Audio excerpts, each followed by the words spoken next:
Good morning, Juventini. Victory Monday. All right, Victory Monday. Got the job done against Genoa. We've got Raf and Anthony joining us to break this one down real quick. We'll get the business out of the way. StripedHeartsApparel.com, the sponsor. Check them out. A lot of new designs dropped and whatnot. Free shipping on qualifying orders anywhere in the world. So check that out. Okay. If you're listening to the podcast on audio, get over to YouTube, subscribe to the channel, and join the live chats. We have a ton of action as we are a little bit delayed, and we apologize in starting up, and that is 100% my fault. Okay. Yeah, this guy. But yeah, we got a lot of action already out of the gate here. Good morning. So many chances missed yesterday, but other than that, played good and attacked and created a lot up front. We're going to get to all that. Luca coming in here.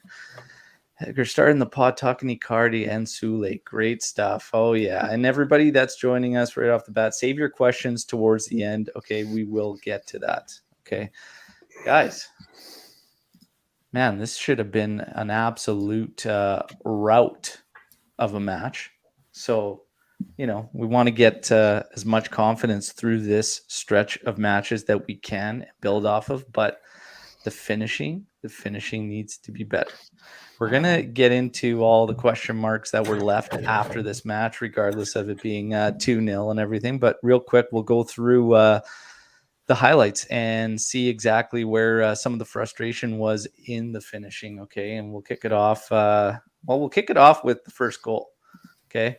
So we got an Olympico from Mr. Juan Cuadrado. Admittedly, himself was a cross supposed to be near post and hard, but worked out even better for the Colombian. And it never ever admit it. You always say I meant to do that. Always say that I meant it. What's that, Ant? Always say that I meant to do it. Never concede that you were trying to cross it. 100%. That was 100% the intention. But Cuadrado, being honest, he also went as far back to say that another goal he was just trying to cross and it ended up going in, and that was the one against did he say Fiorentina, I believe? Yeah, I think Fiorentina goal. So Juan with the honesty. We'll get going here. So break the lines on a pass. We're coming at them. Morata slides it over to Bernardeschi. Bernardeschi was absolutely everywhere in this match. So he's stretching the D here. Takes his defender on, but the end shot being low and right at Sirigu, thought maybe try and take it up top because most goalies tend to get down, right? But Bernardeschi stopped on this one.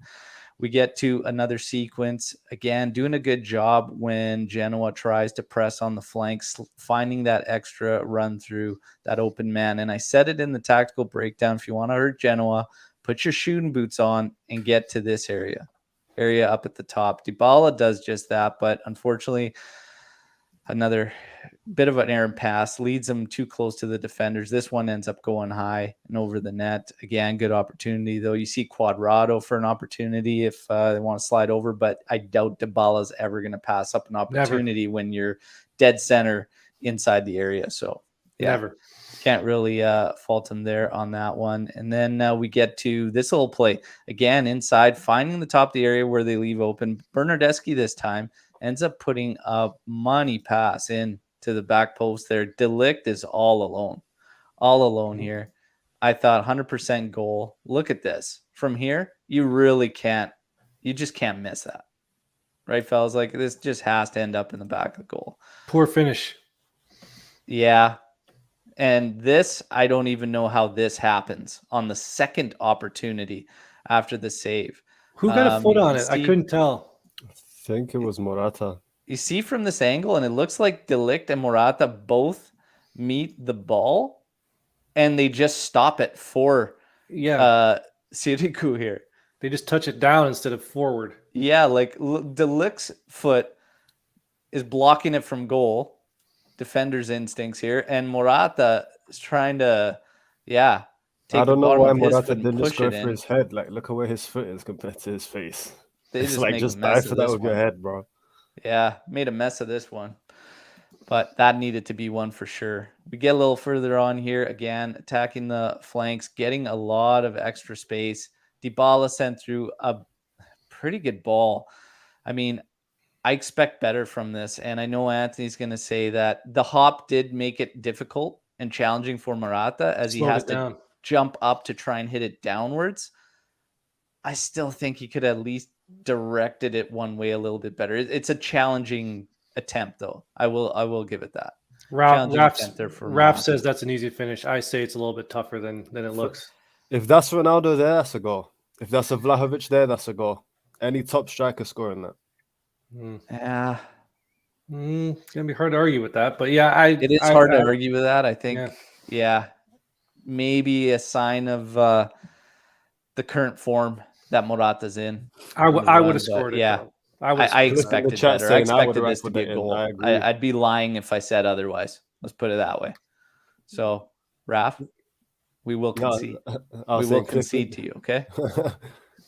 Now we get to you can see it's dead Adam. Damn it. Yeah, I can't do that. I can't defend him on that one. This is tough to get, but it's got to be better. We get another one. Find Dybala top of the area. He takes one step over to his left foot, and this one just goes over Sirigu, full stretch there. I don't know if he's getting to that one, if it hits target there in the corner. Move on. Morata does a good job stripping the defender there. He cuts in from the side. And this one was another good save by Sirigu. It was rocked. Pretty hard. He had to dive out to his side there. Routine. Anthony says poor finishing. I mean, sure, ultimately, if it's not a goal, it's not strong finishing. But that was a big save by Sirigu. It's waist high, and it's he doesn't even have to put his arm at a full stretch. That's a routine save for a professional goalie. Man, he's 7 yards out. He's 7 yards out. It's a poor finish. I'm saying it's a poor finish. You put that on the ground or more steam in towards the side, that's in the back of the net. But any professional goalie should save that. It had a hell of a lot of steam. No, come on. That's a good save from Sirigu. Hey, I'm a big Morata guy too, and I'm going to say that was a terrible. This has nothing to do with Morata. Just I think more acknowledging Sirigu was solid. Yeah, he stopped everything. He stopped everything that was shot straight at him. We get a fast break here. This is one you and I got into it too again. I had to watch it 4 times again. Fast break, Morata coming up. He does slot over to Bentancur. Bentancur lets up a bit. Dybala's coming in. I guarantee you 150% Dybala said, don't you touch that. 100%. Don't you touch that. And he does. He leaves it. And Sirigu just gets way out on Dybala, ends up stopping it. Oh my God, we're out of sequence here. Yeah, there you go. And that's just a tough one there. I think Bentancur's got to take the first one in order to allow Dybala to get into even a better spot and just frees up Sirigu for that split second, because where he ends up, he just basically doesn't even become a decoy or an option for a pass. Like Sirigu knows basically Dybala's got to shoot or try and get him around him, which at the one point, Bentancur's standing right next to him anyways. So he's not going to cut into his right because he's right there. It's a tough one. Another way I was thinking about this, if Bentancur and Dybala were switched, Dybala's taking that ball, right? If he was in the middle, 100%. Right, he's going to continue on and take that ball that Bentancur should have done. Yeah, but Dybala's calling him off. 100%. Dybala's saying, don't touch that. Don't touch that. And why wouldn't he? Yeah. I mean, last, certainly not least, Bernardeschi coming in from the wings, slots a nice little pass through to Dybala, who runs in, and he hammers this thing home low and hard, far post. 2-0. There's your 2-0. Okay. See, low and hard, far post. Goalie can't save it. Yeah. Okay. Morata, take notes. Guys, 2-0 victory. And we're going to get to, right out of the gate, performances from players here. And we'll get to man of the match. So pretty split amongst the team yesterday on this one. And rightfully so, honestly. We're starting to see in this new setup that it suits the guys more. And when you're playing something that's more suited to your players, you start to see guys who you can single out a little bit easier as maybe letting you down. And when you start having more and more guys that are in the discussion for man of the match, that's when you know that your system's right. So without further ado, Striped Arts Apparel sponsored man of the match, and we're going to start with Raf. Raf, who is your man of the match? For me, as CEO of the Hive, I have to say Nicola Rovella. The fact he didn't play gave us the victory. If he was playing, I feel like it could have been a different result. But If you all guys seriousness, thought you were getting away without any Rovella Hive discussion with Anthony being on the show, you were wrong. And Raf's wasting we'll no get that time. into that later. But no, I think for man of the match, seriously, I think it probably would be Dybala. The clear-cut chances created for, like Morata, the goal at the end to kind of give us the victory.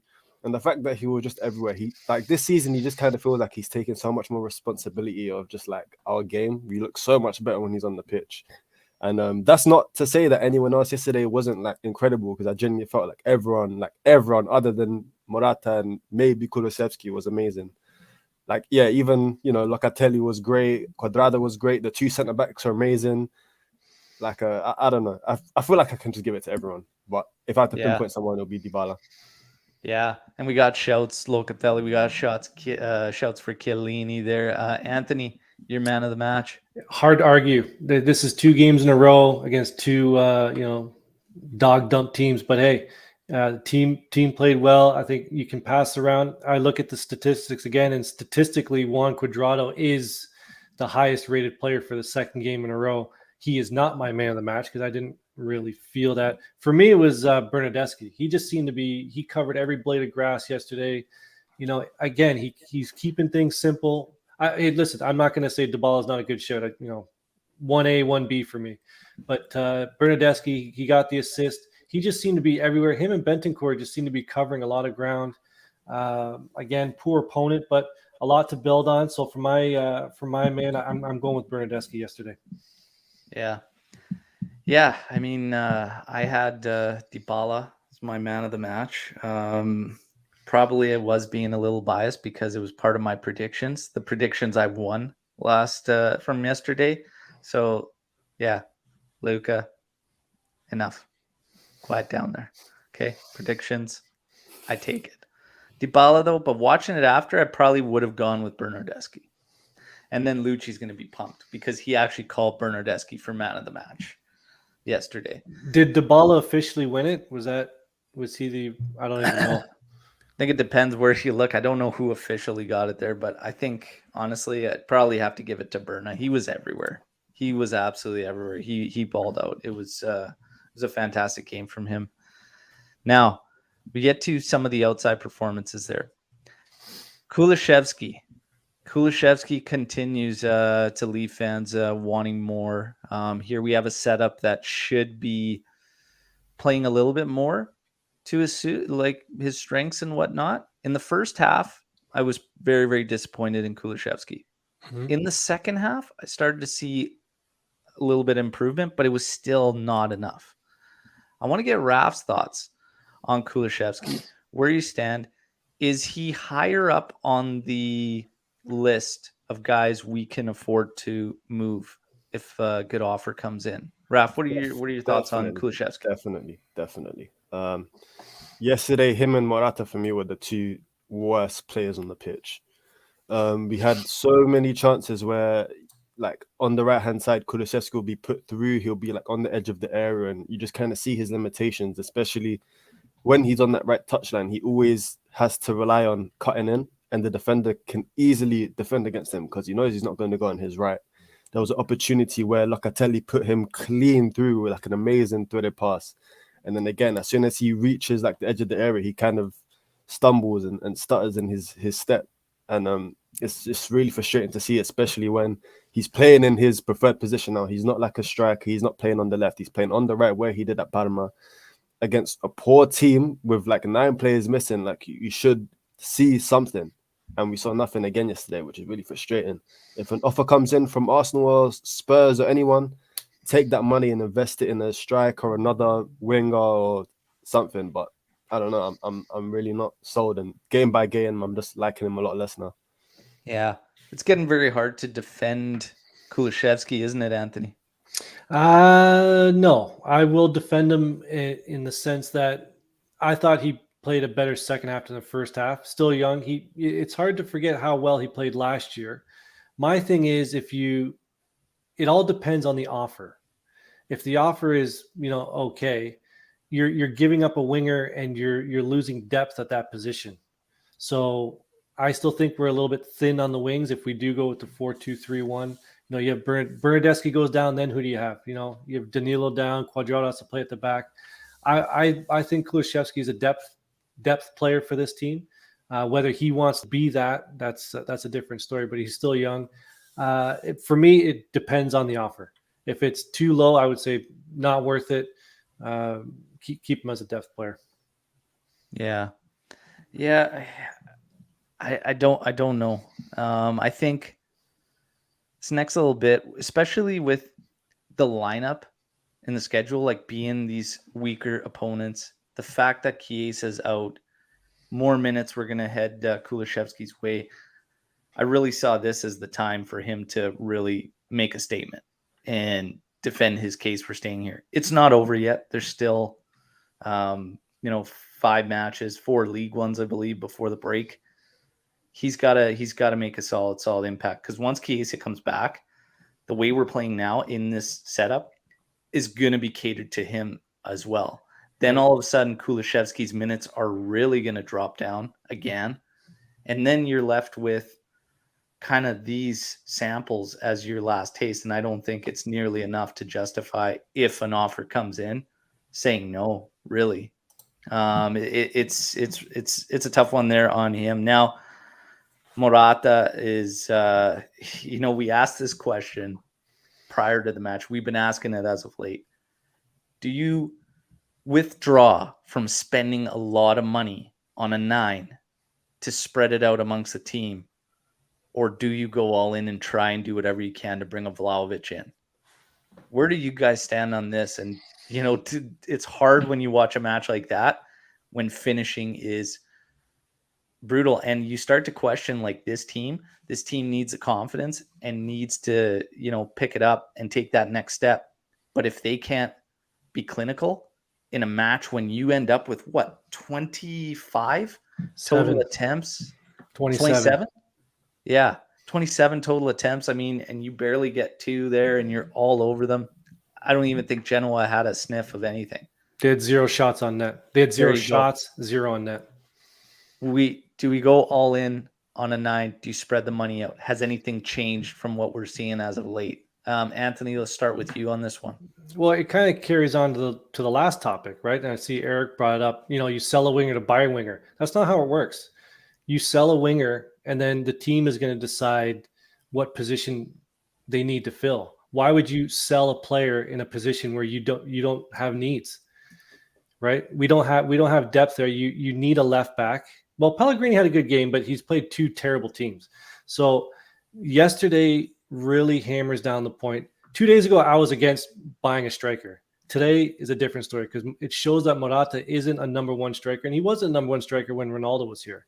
So it all depends on these next 4 or 5 games how Pellegrini plays, especially in January when we start playing. We played Napoli, Rome, Udinese, and Milan. So I'd like to see Pellegrini there to see if he can handle the left back position. And then that's going to decide if they're going to splash on that striker. I think we do need it now, because Morata I'm a big Morata guy, but he's not the guy. Yeah. Raf?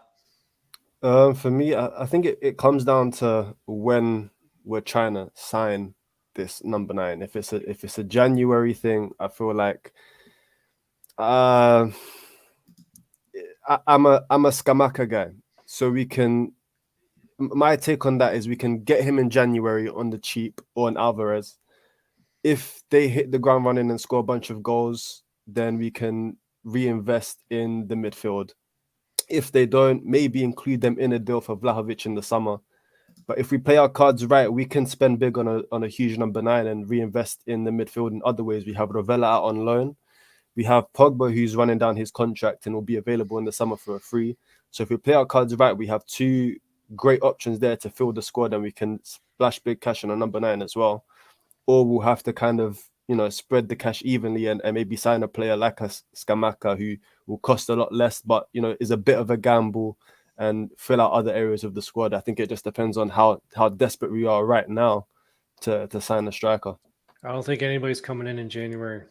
If you are, you're overpaying. I see deals in January for June. I really don't see anybody coming in unless you want to overpay for it.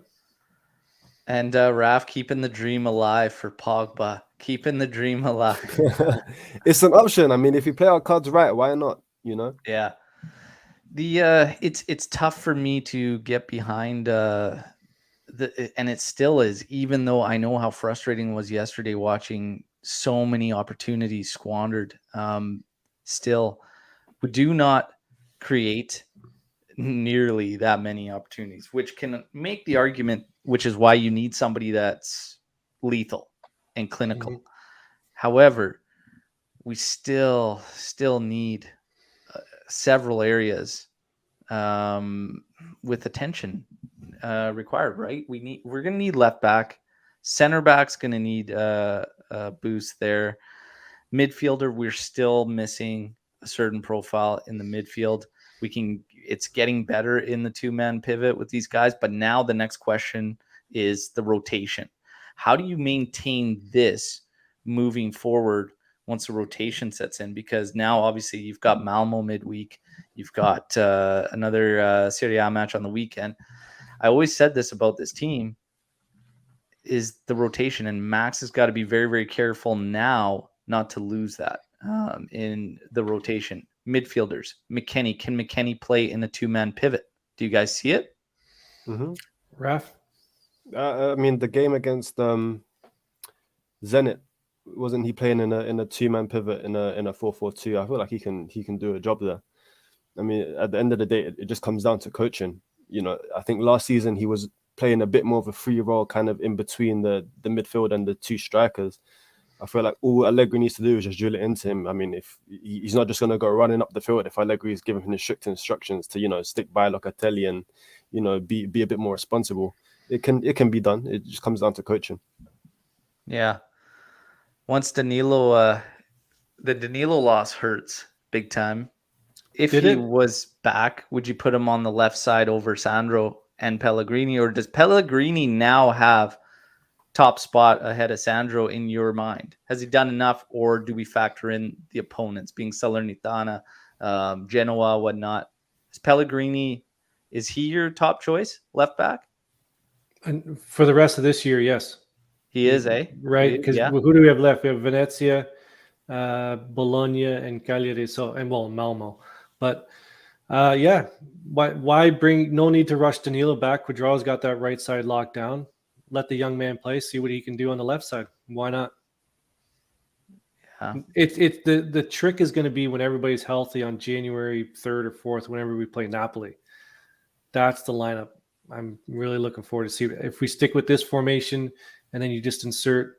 I don't know. Do you bring Danilo back in right when he's healthy? January 4th? Does he stroll right back in? I like Quadrado better at the right back position. So whatever I do, I don't move Quadrado further up the pitch. That's number one.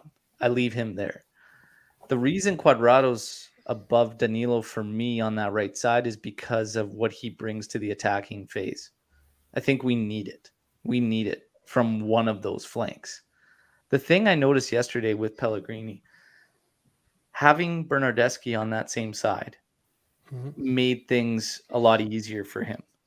And he wasn't required to do so much offensively. And it actually helped us stability-wise, especially on the defensive end. So I think you kind of continue to build off of that. And Danilo, if it were me, I use him as an alternate to either one of those sides. But if you need to lock things up a little bit more, maybe you go Danilo ahead of one of those guys on either sides, because you don't absolutely need to attack from both sides, both flanks, whatnot, especially in a setup like this that we just saw, where you have two creators in Bernardeschi and Dybala. The biggest thing that still surrounds everybody, question mark wise, is consistency. We need consistency out of these guys, but first and foremost, we need consistency out of Max and the setup. So he needs to roll with this, and we need to build off this. because I won't listen to any talk about the fact of who the opponents were. This actually made sense for our players and their abilities. Like 100%. Would you guys agree with that? Go ahead, Raf. So what was the question again? Basically, that this setup that we're currently in makes the most sense for the players that we have. Even if you start to look at some of the rotation, it still makes the most sense. Yeah, I mean, it's not too, different from what we were seeing slightly earlier. I mean, the Exactly. 4-4-2 was pretty similar, but right now we're seeing Dybala kind of a bit deeper and facilitating and taking a bit more control of the game rather than sitting on the shoulders of Morata up top and kind of playing like a flat four behind. So I feel like the idea has always been there. It's just kind of been how to kind of perfect it. Because again, this is a team that doesn't have a set system, and we have players that are kind of just makeshift here and there. So from what we've seen recently, I mean, it's not doing too bad. We've gone 2 games, 4 goals, 2 clean sheets. I feel like at this point now, from now to the rest of the season, I feel like it's just kind of maybe getting a couple names in January on the cheap and just kind of filling roles until the end of the season and just trying to get a top 4 spot. But I feel like right now the 4-2-3-1's our best option with what we have. I see John's comment here. I'm not sure McKennie starts in this formation. I think he can slot right in there for Bentancur. Mm-hmm.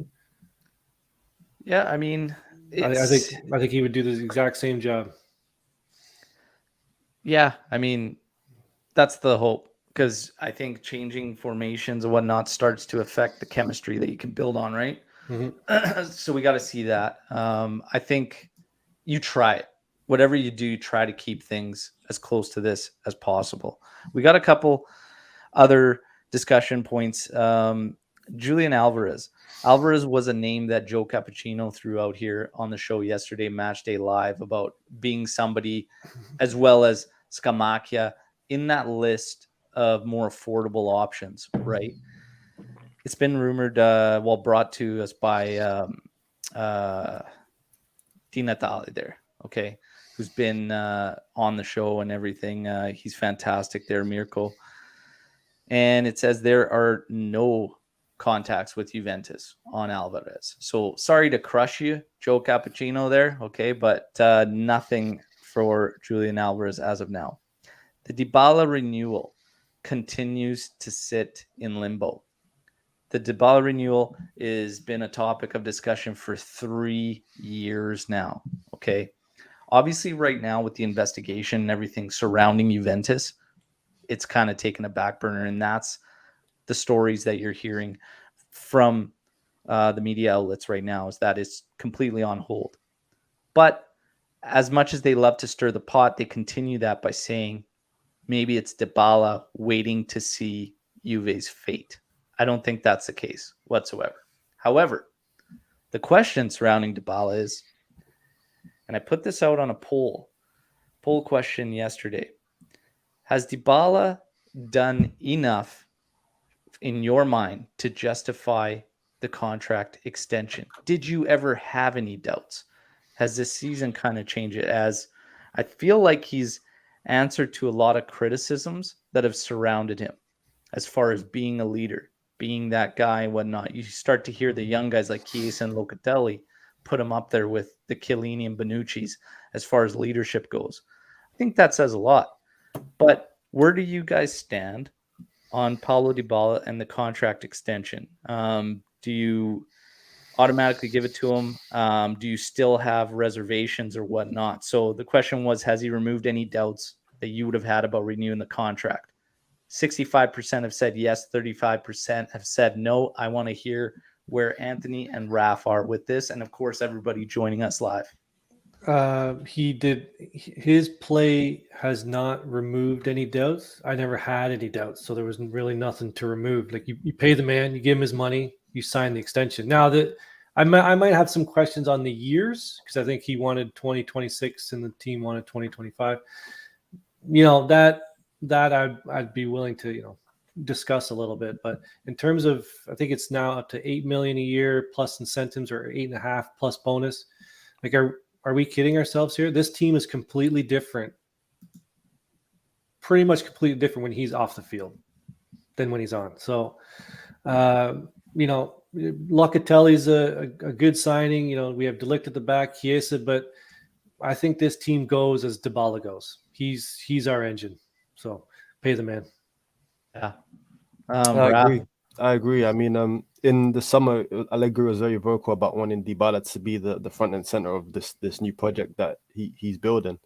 So I feel like to kind of fumble on that already when, all this talk in the summer of Allegri has, full control over the team and players and everything, to just let the player who he wants to be front and center of his project to go on a free would be terrible. So, yeah, I feel like just give him, I mean, considering the figures we were hearing before in terms of like 15 or something million, like it's not too bad. It's a nice amount. I think it's like 8 million plus bonuses to make it 10, which is fine. I mean, that's just 1 million more than Rabiot's earning. Like, that's a no-brainer for me. Give him that money, build around him, make sure Allegri has his man, and will actually be able to finally, build a squad of some sort for a manager and their specific vision. Yeah. I mean, I've got to say, for me, I never really had a doubt. The injury concerns started to come up, and this is something that surrounds Dybala over the past couple of years a lot. Now, interesting to see several coming to Paulo's defense in terms of the injury count and saying there's only been one season where he hasn't played 30 plus matches for Juventus. So can you label a player injury prone if that's the case? Not really. That's a lot of games, man. Yeah. Like, so if you have a player consistently playing over 30 games, that's a goalie. Yeah. Other than that, it's tough to really it's tough to do. Pin him to an injury prone label or status. So in 2015-16, when he joined us, 34 matches played. 2016-17, 31 matches played. 17-18, 33 matches played. 18-19, 30. 19-20, 33. And last season was the first one where he reached 20. And he had last season was the only one where he had that big injury, right? Mm-hmm. And COVID twice. Yeah, he had COVID twice and a big injury. So, it's tough to really label him necessarily as injury prone.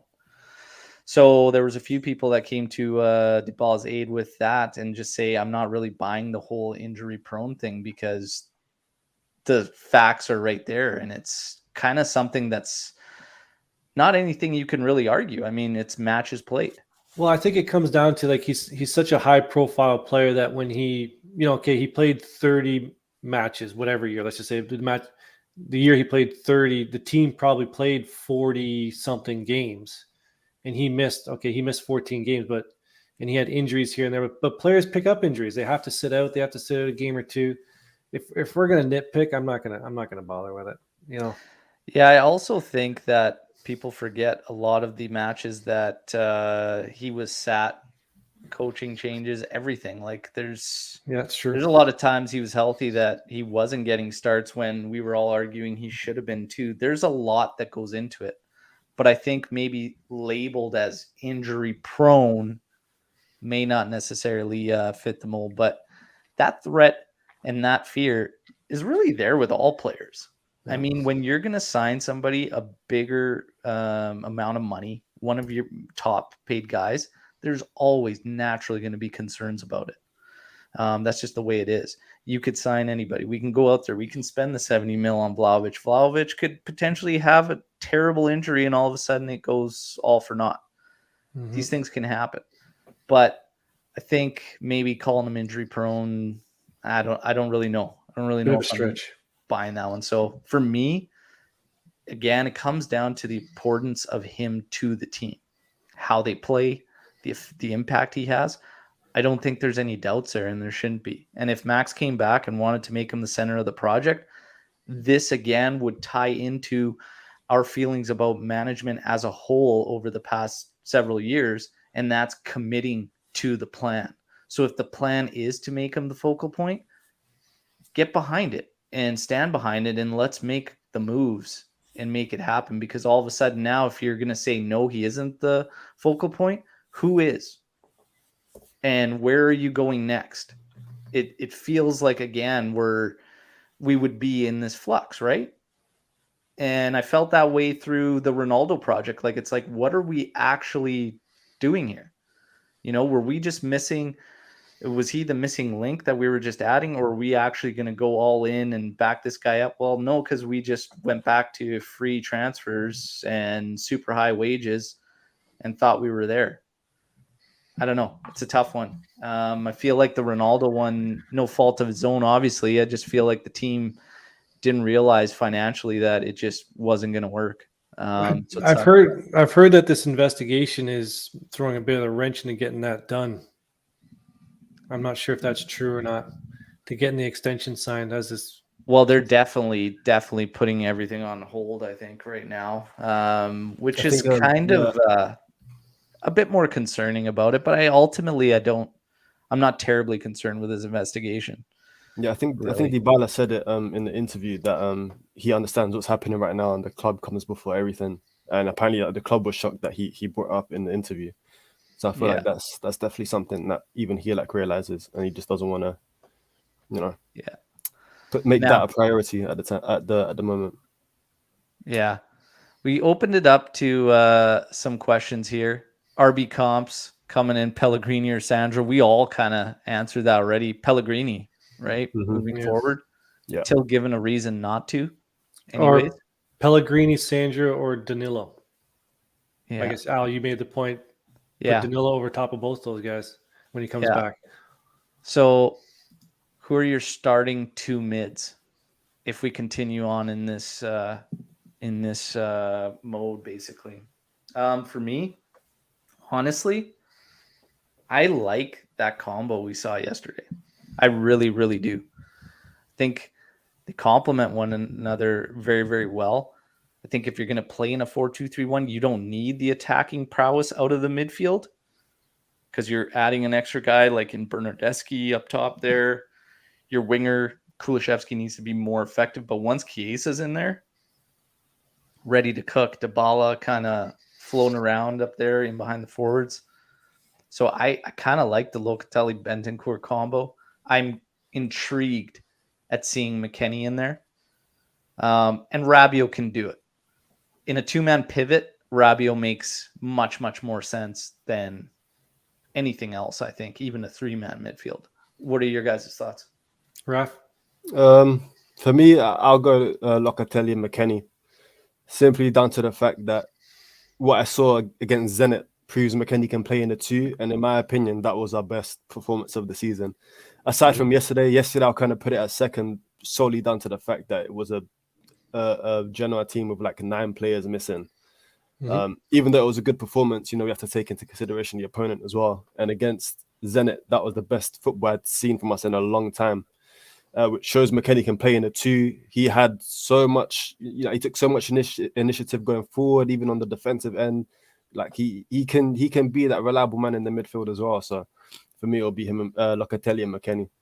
And Bentancur off the bench, he has good energy as well that can substitute McKennie. I've always liked Bentancur as a rotational piece, not a starter, but again, it'll be good. Anth? 0 to add to that. Fully agree. There you go.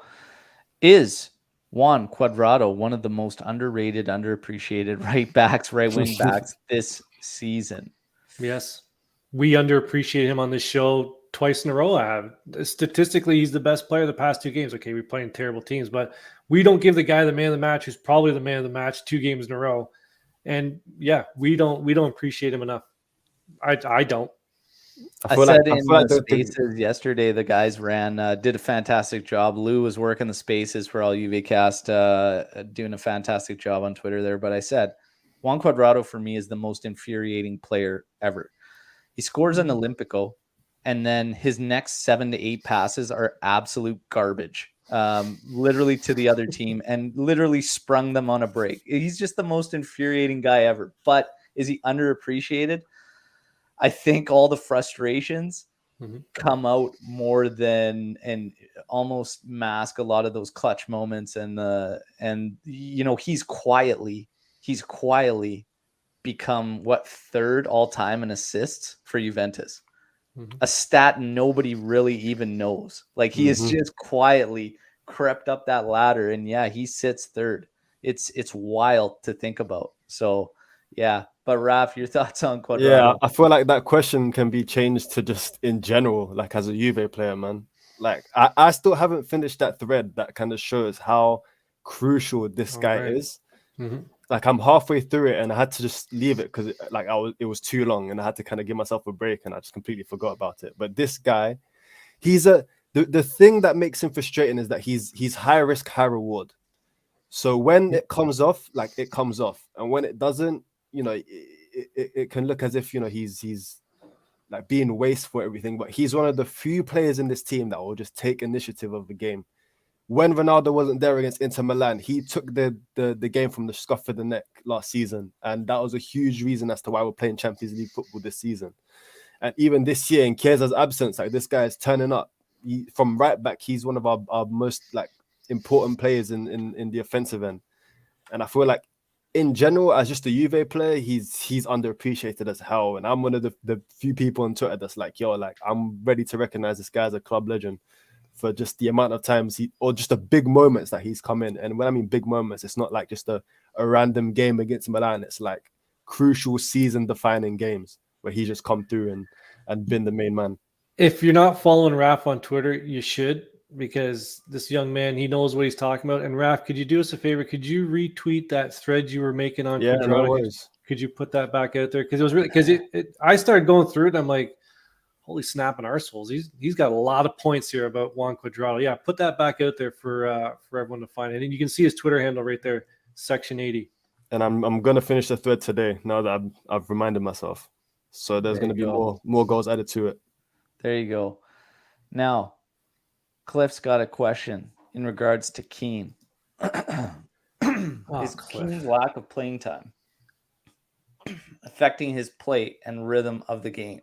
Yeah, maybe. Well, you come into the game and you pick up a yellow card in your first minute. Like, come on, man. Well, that's just bad. But is he a guy that needs more minutes? Does he need more minutes to get going or whatnot? I think all strikers, if you want to consider him a striker, I think all strikers, some people call him a winger, whatever. All strikers need minutes. All strikers need that to kind of get into the flow of things, and it's for them. It's a lot of it's mental as well, right? You got to get into the rhythm, got to get into the feel of the game. That may be it, but it's. I would say if he's going to get minutes, we have these four games to do it before Christmas. It's got to happen now because it's not happening after Christmas. That's for sure. Because they're gonna add Kyle George to the Champions League team in January. So if he's gonna get minutes, it's got to be now. Yeah, I don't know. I feel like in the game against Salernitana, I feel like we saw that he was so hungry for that goal that even like when he was through and all he had to do was play in Bernardeschi to score, he just wanted the goal for himself. And it's really frustrating to see because it kind of like puts the rest of the team in like in a bad situation, especially when there's a player so like hellbent on scoring his own goal that we're kind of missing chances. I'm hoping that the moment he scores his first like legit goal, because the goal against them Roma was kind of like a Bentancur header that kind of deflected off him. I feel like maybe then we'll start to see a bit more like relaxed Keane. But right now I'm kind of seeing him come on the pitch and just do too much rather than just doing the basics to kind of get a goal, and it's really frustrating. Which even if Morata's playing terrible, it's just like I can understand as to why he's starting ahead of Keane. So didn't he score a goal earlier this year? Yeah, he scored against Roma, but it was kind of like it was a weird one because Bentancur initially got the header and it kind of just deflected off Keane's head. No, another one. Didn't he score another one against Spezia or something? One off a header from Rabiot, and then he sat it, and then cut to his right, took a shot from our post. Thanks, Omer. Omer knows. I remember. Yeah, true. Now, Keane, I don't know. It's a frustrating one, but the thing is if you're on the outside looking in, you need to make the most of whatever minutes you do have. Mm-hmm. So that's the whole point of it. it's the same situation as Kulishevsky, basically. You know, you need to make the most of whatever those minutes are so that the manager needs to look at potentially putting you in for those starts. My question for you guys is on a couple of guys who seem to be on the outside looking in. Two-man pivot, Artur. Can Artur play in your mind in a two-man pivot? Raf instantly shaking his head no. Anthony. Well, I'll let Raph start. Yeah. From solely down to just what we see on the eye, I would not like to see him in a two-man pivot, given the other midfielder all the workload to do in terms of recovery, chasing down, just covering the full length of the field. Like, just judging from what we see of him, he's not quick, he's not strong, he's not agile, he's not positionally like a master where he can, kind of be placed in good position like a Jorginho to make interceptions or so. Judging by the metrics, he's not good defensively. On the offense, he's not impactful at all. He's a player that you put in a midfield three to kind of just, retain possession, recycle, and whatnot. If you're going to put him in a two, he doesn't have the characteristics to, take responsibility in that sense. And I feel like that's why Max doesn't play him, because he's been playing a two-man midfield so much this season. And I think even he knows that it would just be a suicide to do that. Yeah, this is the wrong panel to ask that question to, because me and Raph, we are not on the Arthur train. There's other guys in our group that are. I've never seen out of him like a consistent player in that position to like, okay, he holds the ball. He does well in that. Like, he hold the ball and distribution, but like long distribution, no. Defensively, no. Work rate, no. Like, I'm not sure. I'd rather just go back to Pjanic. Well, that was a similarity I was going to put, is that I see defensively similarities there. We got by with Pjanic. Everybody's main counter to that is the fact that he had the BBC kind of behind him and whatnot. Mm-hmm. But we did get by with Pjanic, who was not good defensively. Like, we have to be serious. I don't know. Artur, I think, again, if you're going to roll with this two-man, it's very much becomes who he's paired with. But I agree, he would not be the defensive part of that duo.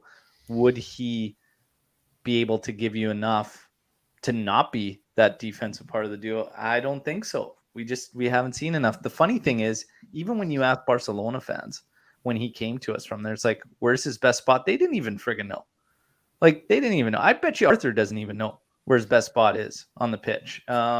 It's weird. I thought three-man midfield, he would be one of the Metsalas, like, is what a lot of the Barcelona fans were saying, is, he's going to be that 8. But I don't even see that, to be honest, out of him. And Omar brings up a point, just saying, I don't think we've seen enough to judge his best position. Well, that becomes a problem when your team starts to shift to a new setup and formation, and you haven't seen enough to know if he's going to fit or not. But right now, everybody seems to be on the same page that don't think it's going to happen, and he's probably going to get overrun. But if you're going to try it, this is the string of matches to kind of see what's going to get in there. And this is another thing. Now we get to another player. I want to ask you guys about Caio Jorge. Should Caio Jorge have got more minutes yesterday? I didn't even know he made it on the field. Like, should he have gotten? Would you have given him a run out, Raf? I don't see why not. We could have easily taken off Kulusevski, who was not great, put Bern on that side, and just put Caio as a left wing, or maybe even played him up top by replacing Morata. I mean, again, Keane wasn't great against Salernitana, so even though he came on, I feel like Caio could have easily come on and just been. But I feel like right now I'm being optimistic in thinking that Allegri just doesn't want to gamble and just throw on young players wherever is needed, simply because we are chasing a pretty huge gap from top 4 right now. So I kind of feel like he's maybe being a bit, reserved, and I'm hoping that maybe if we end up getting that top 4 spot and we have a couple low league teams, maybe they can start to come through. But, yeah, that's a good point. Like, people forget that the manager is also looking out for himself and his job. Mm-hmm. So he's going to make decisions that are best for him. right? So Kyle George coming on is not a best decision for him. We would love to see it, but in his longevity as a manager, that's not the right decision to make for him. But I would have brought the young Brazilian on yesterday and have Keane start midweek against Malmo. So here's my question. The rumors are circulating that Juventus will loan Kyle George out in January. Would you loan him out? Yes. No. I wouldn't. Ooh. I wouldn't. Why? We're already thin up top. Up top, like nothing's really helping up top. So is he the So answer? you want to take one away with make it even less? I would rather get like this season. Like, are we all going to agree that the Scudetto's at a hand? Juan Cuadrado says otherwise, okay? And we just spent time praising Juan Cuadrado. Juan Cuadrado says he believes he is a man of faith, and it's not over until it's over. For me, Kyle George is not the answer to get to the top 4. But to give him minutes to see what we have, he should be loaned out. He's not the make or break to make the top 4. It's not that he's make or break, but I don't understand why, again, fitting the project, fitting the mold, he certainly deserved a few more minutes. And if he's coming in, we talked about this in regards to some of these other guys that are in the outside looking in. You need to make the most of the minutes and the cameos you do get. I think in certain matches, it was ridiculous to even throw Kyle George in because it was like 5 minutes here, 7 minutes there. Give a guy enough time to actually show you. Now, the counter to that is Kyle actually showed us something in a phase that we weren't getting from Keane or Morata, which was actually good hold up. He was actually solid at that point. Is it enough to warrant more minutes? I think he definitely warranted another look. That's all. This stretch of matches, again, this is the time to kind of just give him more. I'm not saying you start the matches off in that way because we have to be realistic in the sense these are must wins. We have to get the max points. But in a game like yesterday, when there's zero threat from Genoa, absolutely zero threat. The start of the second half, we were a little flat. Genoa tried to do something, but there was no bite there. I would have had no fear, say 65th minute on. Caio come in. Morata's kind of making a mess of this. Give him a half hour, or 25 and say, let's see. Let's see. Raf? Yeah, I feel like my only criticism of Allegri will probably just be maybe put him in just a bit earlier. We're not asking for a full 45 minutes, but 20 minutes from the end, like it wouldn't be too bad. Or even after he scored the second goal, I think he brought in Rabiot. Like, why not throw in Caio Jorge? Like, we don't need Rabiot to defend a lead against a team that's had 0 shots. You might as well give us something to look forward to. And we're looking back at the summer that we had. We were competing with AC Milan to sign this guy, and it's like, what was the point of us competing and throwing in? I think we paid it a bit extra so we can get him in straight away. Like, what was the point of that if he hasn't played? Because we could have easily just signed him in January for free, but we paid for some reason, and he's had like next to no minutes. And I'd be happy to replay this and be proven wrong in January. If Kyle Jorge gets more minutes in December, I hope he proves me wrong and stays. But in terms of minutes, I don't think he's going to get them. Did you bring up Cliff's question there? What bothers me most on the Juve? Listen, really, Rovella would not be the player he is today if he's playing on Juventus this season. He's not. He's getting the minutes. He's getting the minutes at Genoa.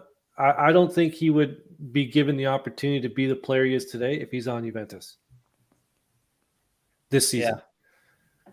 I mean, that is a scenario where the loan is working great benefit for the first time in a long time. Like, we're actually doing something properly. I never disagreed or whatnot with it.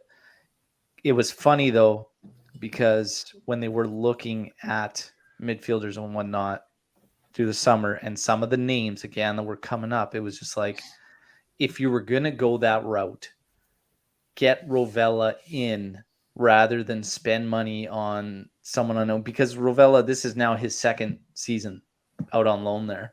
And he got a full season under his belt there. This season, he took a major step forward. Mhm. But even after last season, it was like, okay, well, fits the mold. If we're going to go with this younger move, then okay, he could potentially help and be another set of legs because you don't have one in Ramsey. There's no way he doesn't come back next year to Juventus. Mm-hmm. There's Yeah, zero and chance. that's fine. But again, it's that the way we look at things. And even Dell's had a comment in here that was a joke about comments that Allegri makes that makes us feel like maybe he isn't the right guy to bring in the youth and groom them and whatnot. It's a question mark that remains, and that will stay there with Allegri, but we will see. The Rovella loan is working the way it should. We just can't have the fear, I think, in actually committing to that if we want to go the younger route and lower the age of the roster, which is all these things that you hear them talk about, but then you get transfer rumors with guys that are complete opposite, and you start to think, well, how does this make any sense? I'm not saying fill your roster with 18-year-olds. That's not what we're saying. What we're saying is don't have the fear if you have these guys and they've got a year under their belt somewhere to say maybe we should just bring them in rather than going to spend money on a guy that has question marks. It's like we already own this guy. Where's the fear there when they're already your property? So it's just something to look at. Now, in terms of midweek, we've got midweek, and the rumors coming out are that Bonucci will be back in the defense next to De Ligt. Quadrado and Sandro will be the fullbacks. Kulishevsky and Bernardeschi on the wings again. Locatelli, McKennie, Bentancur, and Rabiot for the 2 spots is completely wide open. Yeah. And Keenan Morata, nobody knows just as of yet who will go there. My question to you guys is, who do you play in the middle out of those 4 midfielders against Malmo? And who do you start up top? Now, keep in mind, we are equal with Chelsea on points, and this could potentially decide the top spot. If Chelsea goes to Zenit, gets the job done, which they should, but it won't be easy. But, well, it might be. So they go there, they get the job done. We need a lot of goals. How do you approach this game? Just get the win? Do you try and go guns blazing? Raf, you want to start this one? About Malmo. We should be bagging goals. I think we should. It's a home game, right? Yeah, we're at home. Okay. Mm-hmm. Yeah, we're at home. We know how Malmo plays. We should be bagging goals. How do you approach it? Who do you play in the middle? Who do you start up top? Raf. I'll be 101% honest. I do not care. I would actually like to see De Ligt rested, Locatelli rested, Dybala rested, and I don't know, because judging from the last few seasons, even when we finish top and we've done it on the last day, we'll come across a poor team and just get humiliated in Champions League. So really finishing first or second to me doesn't matter at all. Love the positivity, Raf.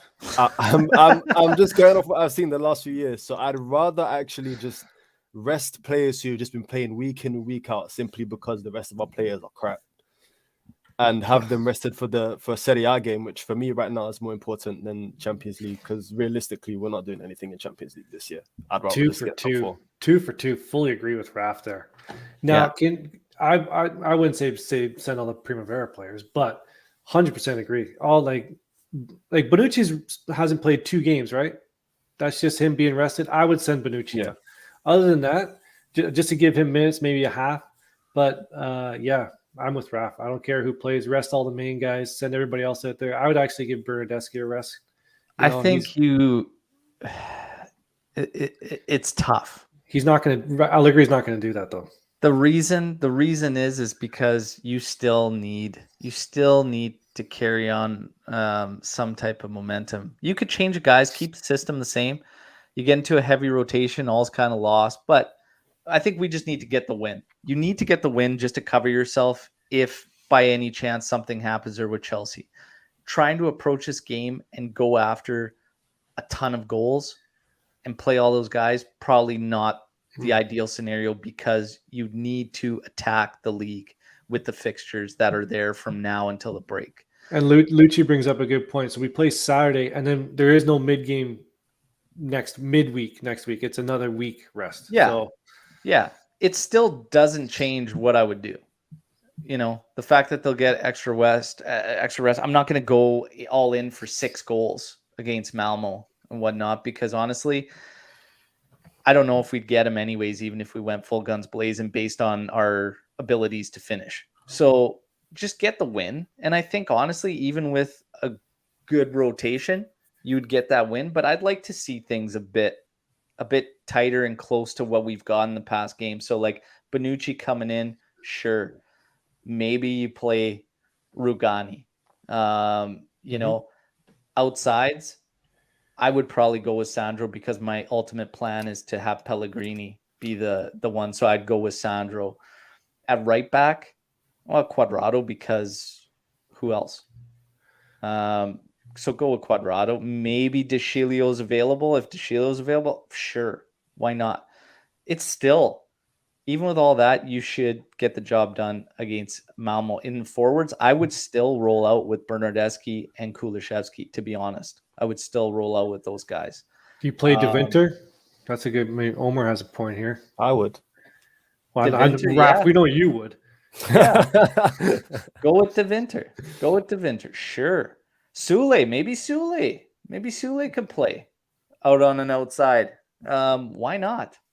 Let it go. I think you try and get the victory, but you don't chase 6 or 7 goals. Right.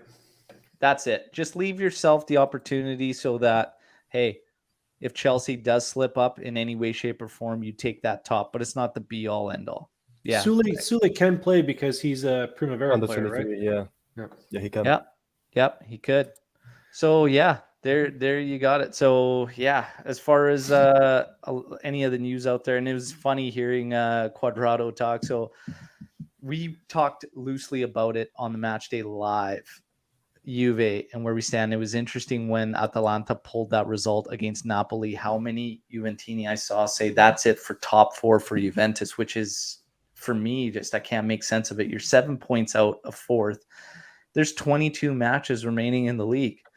Quadrado's taking it a step over the top there, saying that he still believes in the Scudetto. But it's the right thing to say. Right thing to say. I believe in where do you see Juve finishing? Where do you think we'll finish coming season's end?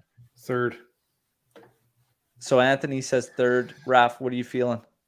If we knock down a couple positions in January in terms of maybe depth or maybe even a starter, I will agree 3rd. Minimum 4th.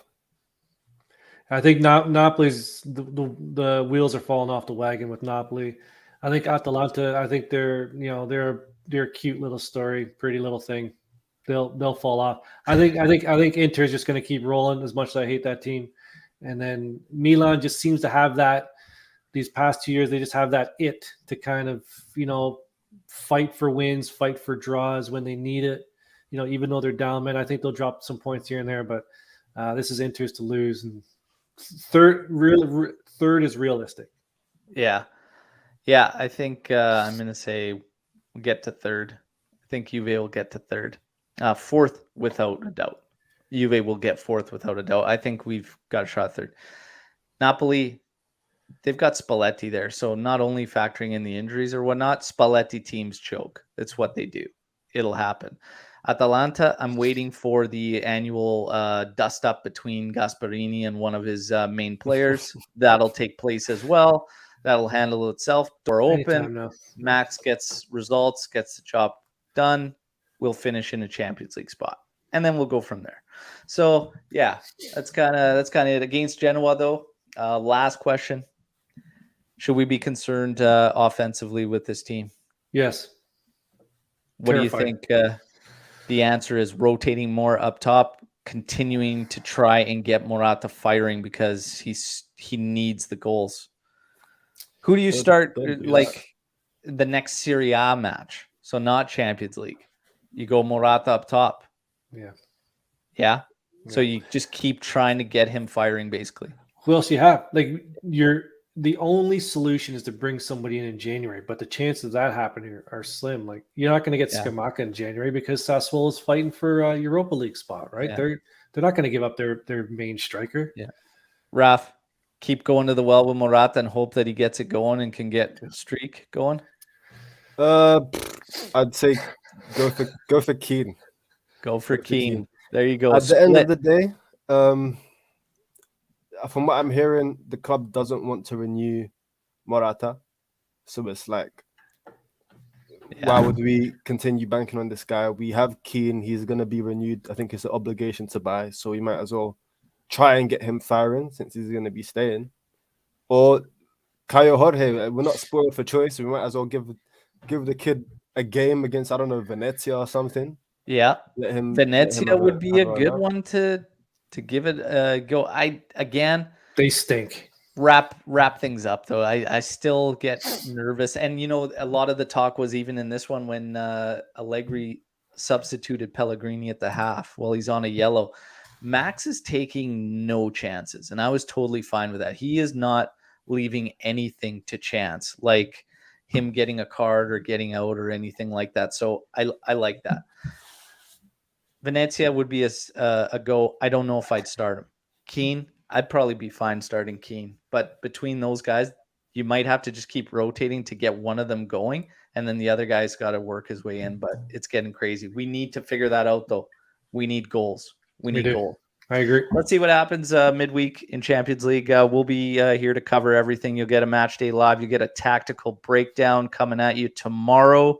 Okay, so hey, everybody that's here, we got like 18 of you live right now. Hit the like button, okay? Like the video, share the content. Let's keep growing this community as big as possible. Thank you all for the support. If you're new, subscribe. It's your one-stop shop for everything Juventus. And last, certainly not least, check out stripedheartsapparel.com. Okay, now, thank you, Raf. Thank you, Anthony. Always a pleasure, guys. And a nice victory Monday to kick off the week. We will see you all on our match day live Wednesday before the Champions League clash with Malmo. All right. Till then, as always, fino alla fine, forza Juventus. Ciao.